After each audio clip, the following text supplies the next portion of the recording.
అందరికీ నమస్కారం. ఈరోజు మనం 11/1/2024 గురువారం రోజున ఉన్నటువంటి పంచాంగ వివరణ గురించి తెలుసుకుందాం. ఈరోజు శ్రీ శోభకృత్నామ సంవత్సరము దక్షిణాయనము, హేమంత ఋతువు, మార్గశిర మాసము, బహుళపక్షము, అమావాస్య సాయంకాలం 5:22 వరకు ఉండి తదుపరి పాడ్యమి ప్రారంభమవుతున్నది.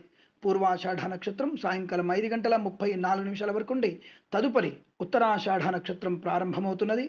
దుర్ముహూర్తం ఉదయం 10:32 నుంచి 11:16 వరకు, తిరిగి మధ్యాహ్నం 2:56 నుంచి 3:41 వరకు, వర్జము రాత్రి 12:47 నుంచి 2:13 వరకు, అమృత ఘడియలు మధ్యాహ్నం 1:09 నుంచి 2:37 వరకు వ్యాప్తిగా ఉన్నది. రాహుకాలం మధ్యాహ్నం 1:48 నుంచి 3:24 వరకు. నేను చెప్పినటువంటి శుభ సమయాలను, పంచాంగంలో ఉన్నటువంటి వర్జ్యాది దుర్ముహూర్తాదులను రెండింటినీ సమీకరణ చేసుకొని శుభమైన మీ కార్యక్రమాలని ఏర్పాటు చేసుకొని విజయవంతంగా పూర్తి చేసుకుంటారని ఆశిస్తున్నాను.